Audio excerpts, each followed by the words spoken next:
Welcome sa Network Enthusiast PH at ngayon isi-share ko sa inyo yung aking experience sa paggamit ng D-Link DIR 612 and 300. Disclaimer lang, ang video na ito ay hindi sponsored at ang mga sasabihin ko dito ay base sa aking experience gamit ang router na ito. So nabili ko to sa Shopee sa halagang 592 pesos kasama ang shipping fee. Sa kasalukuyan, meron itong presyong 580 pesos sa panahon ng nire-record itong ating video. Binili ko ito dahil sa kanyang napakamurang presyo na galing sa reputable brand. Ginamit ko ngayon ito mainly as client mode. So yung client mode nga pala, ito ay parang Wi-Fi adapter, pero ang kaibahan niya sa Wi-Fi adapter ay hindi lang isang PC ang pwedeng makinabang, kundi hanggang 4 na devices na gumagamit ng wired connection ang pwedeng magkaroon ng internet connectivity. Sa box pa lang nito ay ibibida na sa iyo ang pagkakaroon nito ng multi-modes or operation modes. At sa ating testing ay meron itong 5 operation modes na router mode, access point mode, client mode, repeater mode, at WISP mode. Pagdating naman sa physical appearance ay meron itong simpleng design na may blinking type ng indicator lights. Magaan din siya katulad ng mga router sa ganitong price range. Ang kanya namang antena ay non-removable pero flexible naman ito, so pwede mong iset sa gusto mong orientation. Sa likod naman nito ay meron itong DC in para sa power connector and meron itong 4 na LAN ports. At syempre, WPS button which also serves as reset button. Sadly, wala siyang power button kung gusto mong i-on and off habang nakasaksak. Sa ilalim naman nito ay pwede siyang i-wall mount at doon din nakalocate yung kanyang mga vents. Ang web UI naman ng router na ito ay maa-access sa IP na 192.168.0.1. Pero pwede mo itong baguhin na mas madaling matandaan sa domain nito.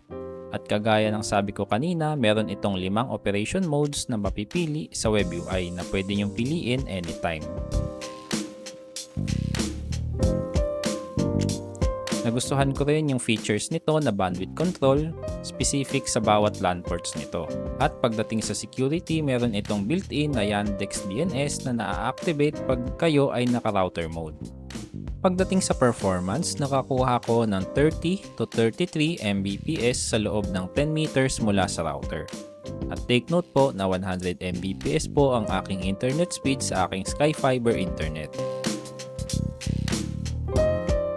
Pagdating sa range at sa aking testing ay meron itong 25 to 30 meters na range bago ka ma-disconnect. At paalala ko lang po na the more na lumalayo tayo sa router, the more na bumabagal ang ating internet signal at internet speed. Additionally, yung aking speed test ay pinapakita sa inyo ay maaaring iba sa inyong makuha dahil na rin sa mga factors katulad ng issue sa ISP, construction ng inyong bahay at iba pa. Ang ating mga test po ay ating sinubukan through router mode ng ating D-Link DIR 612 and 300 router.